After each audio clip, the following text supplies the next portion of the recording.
మీడియాలో కావచ్చు విపరీతంగా ట్రోల్ చేస్తారు, మామూలుగా ట్రోల్ చేయరు. ఆ ట్రోలింగ్ తట్టుకోలేక వీళ్ళకున్న ఒకే ఒక్క అస్త్రం లక్ష్మీపార్వతి అండి. మీరు కావాలంటే బాగా గమనించండి, జగన్మోహన్ రెడ్డి ప్రెస్ మీట్ అయిపోయిన తర్వాత ఒక రోజు తర్వాత ఖచ్చితంగా లక్ష్మీపార్వతి చేత ఒక ప్రెస్ మీట్ పెట్టిస్తారు. ఇంకా ఆవిడ మళ్ళీ మొదలెట్టేది పురాణం, ఇంకా మామూలుగా కాదని, ఇంకా ఆ మూతి తుడుచుకుంటా ముక్కు తిప్పుకుంటా మామూలుగా కాదు. ఇంకా అప్పుడు ఇప్పుడు 30 ఏళ్ళ కిందట అలా జరిగిందండి, 40 ఏళ్ళ కిందట అలా జరిగిందండి, రాజారెడ్డి గారి దేవుడండి, రాజశేఖర రెడ్డి గారి దేవుడండి, వివేకానంద రెడ్డి గారి దేవుడండి, జగన్మోహన్ రెడ్డి వాళ్ళందరికన్నా పెద్ద దేవుడండి, మామూలుగా కాదండి, మానవ రూపంలో ఉన్న దేవుళ్ళు అండి, వాళ్ళతో పాటు నేను కూడా దేవుణ్ణే ఇలాగే చెప్పుకుంటూ వస్తారండి. ఇంకా నేను ప్రెస్ మీట్ పెట్టింది మళ్ళీ సేమ్ స్టోరీ, మళ్ళీ పాచంతకాయ పచ్చడే. ఇంకా అప్పట్లో అలా జరిగింది, ఇప్పట్లో ఇలా జరిగింది, ఆమెను చంపేశారు చంద్రబాబు నాయుడు గారు, ఈయన చంపేశారు చంద్రబాబు నాయుడు గారు, ఇవే ఆరోపణలు. ఒకసారి ఏమని మాట్లాడుతుందో వినిపిస్తానంటే, అంటాడు నువ్వు మళ్ళీ తిరిగి రాజకీయుడైనటువంటి ఎన్టీఆర్ గారిని పొట్టన పెట్టుకున్నావు, అట్లాగే నీకు అడ్డం లేకుండా ఎవరు ఎదురు లేకుండా నువ్వే కంటిన్యూ ముఖ్యమంత్రి కావాలని ఒక దురుద్దేశంతోనే వైఎస్ రాజశేఖర రెడ్డి గారి మరణం వెనక కూడా అందరూ నిన్నే వేలెత్తి చూపారు తెలుసా నీకు చంద్రబాబు నాయుడు.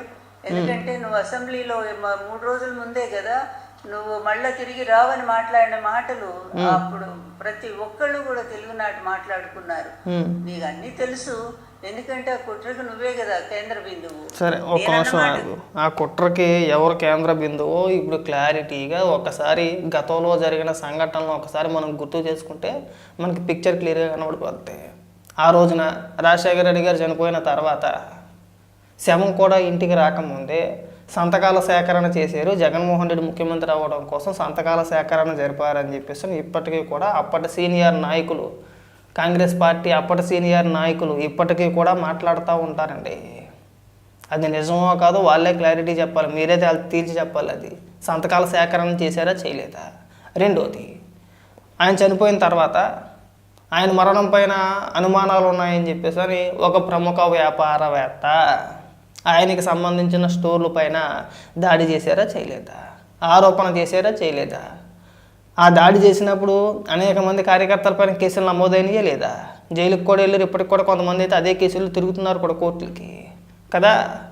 తర్వాత మీరు అధికారంలోకి వచ్చిన తర్వాత నిజంగా మీకు సిగ్గు సెలవు లాంటిది ఏదైనా ఉంటే తండ్రి మరణం పైన అనుమానాలు ఉన్నాయి కదండి.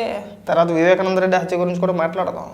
ఒకవేళ మీకు రాజశేఖర రెడ్డి గారి మరణం పైన మీకు అన్ని అనుమానాలు ఉంటే ముఖ్యమంత్రి హోదాలో ఉన్నాడు కదా జగన్మోహన్ రెడ్డి, ముఖ్యమంత్రి అయ్యాడు కదా, మరి మళ్ళీ ఎందుకు ఆ కేసుని మళ్ళీ తీసుకురాలేదండి.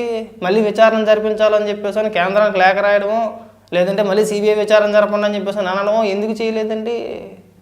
చేయకపోగా మీరు ఎవరిపైన అయితే ఆరోపణలు చేశారో ఆ ప్రముఖ వ్యాపారవేత్తకు సంబంధించిన వ్యక్తిని రాజ్యసభ ఎంపీని చేశారు. మరి ఈ హత్య వెనకాతల, రాజశేఖర రెడ్డి మరణం వెనకాతల కుట్ర ఎవరిదండి, ఎవరున్నారండి దాని వెనకాతల? మనకు అర్థమైపోద్ది ఇప్పుడే, సింపుల్. గతంలో ఎవరిపైన అయితే ఆరోపణలు చేశారో వాళ్ళకి సంబంధించిన వ్యక్తినే రాజ్యసభ ఎంపీని చేశాడు వైఎస్ఆర్సీపీ పార్టీ తరఫున జగన్మోహన్ రెడ్డి గారు. క్లియర్, అర్థమైపోయింది. ఇంకా రాజారెడ్డి వరకు మనం అవసరం లేదండి. ఆయన ఎంత గొప్పడో ఎంత మంచి మనిషో అందరికీ తెలుసు. మీ పార్టీ అధికార ప్రతినిధి సతీష్ రెడ్డి వీడియోలు ఇప్పటికీ కూడా సోషల్ మీడియాలో విపరీతంగా వైరల్ అవుతున్నాయి. మళ్ళీ మనం ప్రత్యేకించి ఏం చెప్పుకోవసరం లేదండి. కానీ అవన్నీ వద్దండి. ఎప్పుడు 2009లో రాజశేఖర రెడ్డి గారి మరణం గురించో లేదంటే 99లో రాజారెడ్డి గారి మరణం గురించో వద్దండి. ఈ 2019 ముందు, ఎన్నికల ముందు వివేకానంద రెడ్డి గారి హత్య అందరికీ గుర్తుంది కదా. ఎంత పెద్ద డ్రామా ఆడారండి. ఒక్కొక్కరు జీవించేశారంతే. జగన్మోహన్ రెడ్డి నిజంగా సినిమాల్లోకి వెళ్ళుంటే హీరోగా కాకపోయినా సరే కమెడియన్గా అయినా సరే విపరీతంగా సక్సెస్ అవుతాడండి. ఒక ఊపెద్దుడు. తెలుగు 2 రాష్ట్రాల్లో జగన్మోహన్ రెడ్డిని మించిన కమెడియన్ ఇంక మళ్ళీ రాబోడు కూడా. అంత అద్భుతంగా నటిద్దాడండి. ఏమన్నారండి ఆ రోజున వివేకానంద రెడ్డి గారు చనిపోయినప్పుడు ఏమన్నారు? ముందు గుండెపోటు అన్నారు, తర్వాత గొడ్లపోటు అన్నారు. అక్కడికి వెళ్ళిన తర్వాత సీన్ మొత్తం సాయంత్రానికి మార్చేశారు. అక్కడ జగన్మోహన్ రెడ్డి ప్రెస్ మీట్ పెట్టి సిబిఐ విచారణ ఇంకా జరగలేదండి. ఇంకా శవాన్ని ఇంకా దహనం కూడా చేయాలి. అక్కడే ఎలా జరిగింది, ఎక్కడి నుంచి అక్కడ ఈడ్చుకొచ్చారు, ఎలా నరికారు అనేది వివరంగా జగన్మోహన్ రెడ్డి చెప్పేశాడు, నీట్గా పోసుకొచ్చినట్టు. ఆ తర్వాత సిబిఐ విచారణలో కూడా అదే తేలింది. ఇది 2 ఏళ్ళ తర్వాత 3 ఏళ్ళ తర్వాత కూడా సేమ్ జగన్మోహన్ రెడ్డి స్క్రిప్ట్ ఏదైతే చెప్పుకొచ్చాడో అప్రూవర్గా మారిన దస్తగిరి కూడా అదే చెప్పుకొచ్చాడు. అప్పుడు తెలిసింది దీని వెనకాల ఎవరు ఉన్నారు అనేది. సరే అవన్నీ పక్కన పెట్టేసేయండి. దస్తగిరి అప్రూవర్గా మారాడు కదా, ఎవరి పేరు చెప్పాడండి?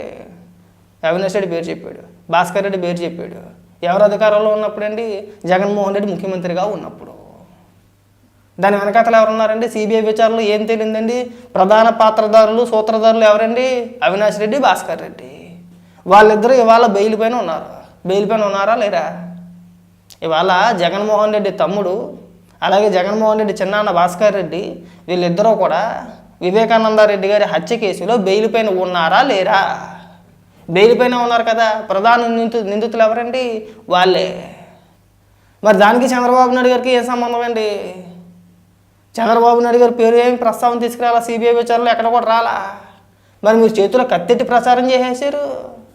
అలాగే కోడి కత్తి, జగన్మోహన్ రెడ్డి తన పైన తాళి చేయించుకున్న దాడి విపరీతంగా ప్రచారం చేశారు, విపరీతంగా ఇచ్చేసారు. బాబు ఏం లేదంటే మా తాతను చంపేశారు, మా నాన్న చంపేశారు, నన్ను వేసేపోయారు, మా చిన్నాన్న చంపేశారు, ఇంకా మా ఫ్యామిలీని మొత్తం నాశనం చేద్దాం అనుకుంటున్నాడంటే ఇంకా బాబు మీకు పుణ్యం ఉంటుంది, మేము బతకాలంటే మా ఫ్యామిలీ బతకాలంటే మమ్మల్ని ముఖ్యమంత్రి చేస్తేనే కానీ మేము బతకలేమని చెప్పేసి మొత్తం ఎంటైర్ ఫ్యామిలీ మొత్తం రోడ్డెక్కి గోల గోల గోల గోల గోల గోల చేశారు.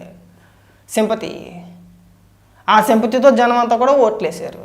ఓకే, ఓట్లు పడ్డాయి మనకి. అధికారం 5 ఏళ్ళు అనుభవించారు. ఈ 5 ఏళ్ళు కూడా మీరు గతంలో చేసిన ఆరోపణలు ఎందుకు నిరూపించలేకపోయారండి?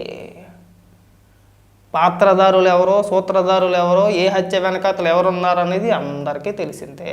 ఇవాళ మన కొత్తగా నువ్వు వచ్చే ఉపన్యాసాలు చెప్పవసరం లేదండి. మళ్ళీ మేమేం మీకేం కౌంటర్లుగా వీడియోలు ఏం చేయవసరం లేదు. టైం వేస్ట్ అవ్వరు ఇదంతా కూడా. మీరు ఒక్కదానికి సమాధానం చెప్పండి. పైగా ఏమన్నా మాట్లాడితే ఎంత దరిద్రమో చూడండి. ఇంతకు మించిన దిక్మాలతనం నీచత్వం ఇంకోటి ఉండదేమో. రాజశేఖర రెడ్డి గారి కూతురు షర్మిల గారికి డబ్బు ఇచ్చి చంద్రబాబు నాయుడు గారు కొనేశారు. అంటే ఇంతకు మించిన దిక్మాలతనం ఇంకోటి ఉంటుందా అండి? ఇంతకు మించిన దౌర్భాగ్యం ఒకటి ఉంటుందా? ఇది సరే, వాళ్ళ ఫ్యామిలీ విషయాలు ఏదో 100 ఉంటాయండి.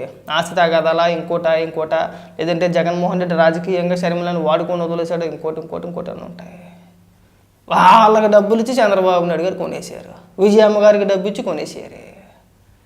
ఇవాళ తల్లిని చెల్లిని చంద్రబాబు నాయుడు గారు దూరం చేశారట. తల్లిని చెల్లిని ఎవడన్నా దూరం చేస్తాడా? ఒకవేళ దూరం చేయాలనుకునే ప్రయత్నం చేసినా సరే ఆ కుటుంబం బలంగా ఉంటే ఎవడన్నా విడదీయగలుగుతాడా? ఏమన్నా నీకేమైనా బుర్ర ఉందా, బుద్ధి లేవు? అసలు బుద్ధి ఉందా? ఏమన్నా అంటే ఏడుస్తాం మళ్ళీ, అగో నన్ను అలా ట్రోల్ చేస్తున్నారు, అలా తిడుతున్నారని చెప్పేసి అంటారు. కానీ ఇలాంటి అంశాలు మనం మాట్లాడుతున్నామంటే కాదు కానీ ఒకవేళ మనం మాట్లాడేటప్పుడు ఒకసారి ఆలోచించుకోవాలి కదా. మనం ఏం మాట్లాడుతున్నాం, ఎందుకు మాట్లాడుతున్నాం, జనాలు మన మాటలు వింటే నవ్వుతారని ఇంగిత జ్ఞానం మీకు లేదా? ఆరోపణలు చేయడం కాదండి, నిరూపించగలగాలి. గతంలో మీరు చేసిన ఆరోపణ ప్రతి దాని వెనకాతల తిరిగి మళ్ళీ మీరే ఉన్నారని చెప్పేసి అని తెలుస్తుంది. అక్కడ ఆధారాలు అలాగే దొరుకుతున్నాయి. జనాలకు స్పష్టంగా ఒక క్లారిటీ ఉంది. పైగా మీలాంటి వాళ్ళు అందరూ వచ్చేసి అనుకుంటా మూతి తిప్పుకుంటా ముక్కు తుడుచుకుంటా మీరు ఏది మాట్లాడితే అది అయిపోద్దా అండి? ఈ అడ్డగోలు వాదన వద్దు. మీకు ఏదైనా కానీ క్లారిటీగా ఒకవేళ రాజకీయంగా మాట్లాడేయాలి అనుకుంటే రాజకీయంగా బోల్డ్ అంశాలు ఉన్నాయి, మాట్లాడవచ్చు. అని జగన్మోహన్ రెడ్డి ప్రజా సంక్షేమం గురించి అంటే ప్రజా సమస్యల గురించి మాట్లాడేశాడంటే జగన్మోహన్ రెడ్డే మాట్లాడాడు. ఇంకా చాలా మాటలు మాట్లాడారు. వంగవీటి రంగా గారి గురించి, లేదంటే ఇంకొక జర్నలిస్ట్ అనో, లేదంటే ఇంకొకరనో. వంగవీటి రంగా గారి హత్య వెనకాతలో ఉన్న కుటుంబం ఇవాళ ఎవరి పార్టీలో ఉన్నారండి? ఎవరి వెనకాల తిరుగుతున్నారండి? ఆ మాత్రం సోయలేదండి మీకు. సరే, డెప్త్గా వద్దు. మనం ఏం మాట్లాడాలి, ఎంతవరకు మాట్లాడాలి అంతవరకు మాట్లాడితే సరిపోద్ది. హత్య రాజకీయాలు ఎవరు చేస్తారో, ఎవరు ప్రోత్సహిస్తారో, దాని వెనకాతలు ఎవరు ఉంటారనేది అందరికీ తెలుసు. మనం ఏం ఇవాళ ప్రత్యేకించి చెప్పవసరం లేదు. గూగుల్లో అలా కొడితే ఇలా వచ్చింది. ఎవరి చరిత్ర ఏంటి అనేది వాళ్ళ టెక్నాలజీ మారిందండి. మనం సోషల్ మీడియా యుగంలో ఉన్నాం. ప్రతి ఒక్కరి చేతిలో ఫోన్లు ఉన్నాయి, స్మార్ట్ ఫోన్లు ఉన్నాయి. నీ చరిత్ర ఏంటి, నా చరిత్ర ఏంటి, జగన్మోహన్ రెడ్డి చరిత్ర ఏంటి, లేదంటే చంద్రబాబు నాయుడు గారి చరిత్ర ఏంటి, వాళ్ళ కుటుంబ నేపథ్యాలు ఏంటి అనేది ఒక్కసారి మనం అలా టైప్ చేస్తే వచ్చేద్ది. ఎవరిది నేర చరిత్రో లేదంటే ఎవరిది నేర చరిత్ర కాదో చేతిలో ఫోన్ ఉంది కదా, అలా టైప్ చేసి చూస్తే వచ్చేద్ది నిమిషాల వ్యవధిలో. లక్ష్మీపార్వతి జీవిత చరిత్ర ఏంటి అని కొట్టంగానే వచ్చేద్ది. నువ్వు మీ ఆయన అంటే నువ్వు మళ్ళీ ఎన్టీ రామారావు గారు కాదు, వీరగంధం సుబ్బారావు.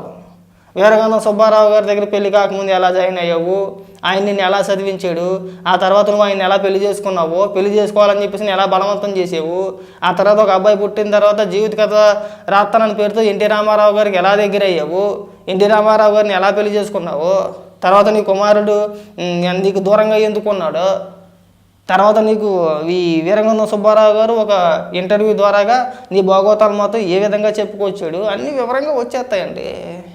ఇక్కడ ఎవరి చరిత్ర దాగేది కాదు. మీరు దాయాలనుకున్నా, నేను దాయాలనుకున్నా, లేదంటే ఇంకొకరు దాయాలనుకున్నా చరిత్ర ఎప్పటికీ దాగదు. కొట్టంగానే మన ముందుకాల పేజీ లెక్కలు వచ్చేస్తాయి. ఒకసారి చూసుకోవచ్చు, అనుమానం ఉన్న వ్యక్తులు చూసుకోవచ్చు. మీకేదో తప్పక మీకేదో గొర్రెల మందు ఉంది, భజన చేస్తున్నారో మోస్తున్నారో వాళ్ళకి కర్మ కాలిపోయి వాళ్ళకి తెలివితేటలు లేక ఆ మాత్రం అవగాహన ఇది లేక తప్పని పరిస్థితుల్లో మీకు భజన చేస్తున్నారేమో, కానీ ఒక్కసారి వాళ్ళకి కూడా మీ చరిత్ర తెలిసిందంటే మీ ముఖం మీద వాళ్ళే తుప్పుకుని చేస్తారా? ఎవరు ఆరోపణ చేశారండి? జగన్మోహన్ రెడ్డి సొంత చెల్లి ఆరోపణ చేసింది. వివేకానంద రెడ్డి హత్య వెనకాతల అవినాష్ రెడ్డి ఉన్నాడు, భాస్కర్ రెడ్డి ఉన్నాడు. వాళ్ళిద్దరిని కూడా జగన్మోహన్ రెడ్డి సపోర్ట్ చేస్తున్నాడు. ఇవాళ జగన్మోహన్ రెడ్డి అండ చూసుకొని వీళ్ళని ఏమీ చేయలేకపోతున్నారు. అక్కడ దాకా ఎందుకు? ఈ వివేకానంద రెడ్డి గారి హత్య కేసులో అవినాష్ రెడ్డి గారిని అరెస్ట్ చేయడానికి సిబిఐ ప్రయత్నిస్తే కర్నూలులో స్టేట్ పోలీసులను పెట్టి మన రాష్ట్ర పోలీసులు పెట్టి ఎంత డ్రామా ఆడించారు. అవినాష్ రెడ్డిని అరెస్ట్ చేస్తే రాష్ట్రం మొత్తం తగలబడిపోద్దండి, ఈ ప్రాంతం మొత్తం అల్లకల్లలో అయిపోద్దని చెప్పేసి సిబిఐని మెదరగొట్టేశారు. మీరు ఇస్తరీ మర్చిపోతావు, కొట్టండి అలా వచ్చింది ఇలాగా. ఇప్పుడు చెప్పండి, ఎవరి హత్య వెనకాతలు ఎవరు ఉన్నారో, ఎవరిని ఎవరు కాపాడారు ఇప్పటి వరకు కూడా? సో ఇవన్నీ అందరికీ తెలిసిన వివరాలే. మళ్ళీ మీరు లక్ష్మీ పార్వతిని తీసుకొచ్చిన ప్రతిసారి మీరు ఏదో అనుకుంటున్నారేమో, చంద్రబాబు నాయుడు గారి కుటుంబ సభ్యుల గురించో, కుటుంబం గురించో, లేదంటే ఇంకొక దాని గురించో మాట్లాడించేస్తే అయిపోద్ది, డైవర్ట్ అయిపోతారని చెప్పేసి అని లక్ష్మీ పార్వతిని తీసుకొచ్చి మాట్లాడిపిస్తే మీకే నష్టం. సార్ సొంత కుటుంబ సభ్యులు విలువ ఎవరో మీరు అనవసరంగా పెద్దవాళ్ళని చేస్తున్నారు. తీసుకొచ్చి మీడియా ముందు కూర్చోబెట్టి 10 మందికి చూపిస్తే దానికి మించిన దరిద్రం ఇంకోటి ఉండదేమో. ఈ ప్రయత్నాలు మానుకుంటే మంచిది. ఇంక చాలు, ఆ ఉపన్యాసాలు జనాలకు కూడా విని చిరాకు వచ్చేసిందండి. ఇంతకుముందు కేవలం పేపర్లు మాత్రమే వచ్చాయి ఉదయం, లేదంటే టీవీల్లో అప్పుడప్పుడు వార్తలు వచ్చాయి, వార్తలు చూడడమో లేదంటే పేపర్లు చదవడం. ఇంతకుముందు ఒక 10 ఏళ్ళ 20 ఏళ్ళ కిందట. ఇప్పుడు ఫోన్లు వచ్చేసినాయి అండి చేతిలోకి. నాకు ఏదైనా సమాచారం తెలియకపోతే నిమిషాల ప్రకారం నాకు దీని గురించి తెలియదు అనగానే అలా కొట్టి చూస్తే నిమిషాల ప్రకారం ఉన్న డేటా మొత్తం అంతా నా చేతిలోకి వచ్చేస్తుంది. టెక్నాలజీ మారింది, కనీసం అదన్నా కానీ కాస్త ఆలోచన మన బుర్రలో పెట్టుకొని మాట్లాడితే బాగుంటుంది. ఎవరి గురించి అయినా సరే, రాజారెడ్డి చరిత్ర తెలుసుకోవాలన్నా తెలుసుకోవచ్చు, రాజశేఖర రెడ్డి చరిత్ర అని తెలుసుకోవచ్చు, జగన్మోహన్ రెడ్డి చరిత్ర అని తెలుసుకోవచ్చు, చంద్రబాబు నాయుడు గారి చరిత్ర తెలుసుకోవచ్చు, చంద్రబాబు నాయుడు గారి కుటుంబ సభ్యుల చరిత్ర తెలుసుకోవచ్చు, రాజశేఖర రెడ్డి కుటుంబ చరిత్ర మొత్తం తెలుసుకోవచ్చండి. ఇదేం పెద్ద గగనం ఏమీ కాదు. కాబట్టి ఏంటంటే కొద్దిగా సోయిలో ఈ ఒక్కటి బుర్రలో పెట్టుకోండి. మనం సోషల్ మీడియాలో యుగంలో ఉన్నాం. ఏదైనా సరే మనం మాట్లాడితే గూగుల్ అట్ట కొడితే వచ్చుద్ది. కాబట్టి మనకున్న విలువలను పోగొట్టుకోకూడదు అన్న ఆలోచన విధానం మీకుంటే ఇలాంటి పిచ్చి పిచ్చి మాటలు ఇంకెప్పుడు మాట్లాడరు. అది బాగా గుర్తుపెట్టుకోండి.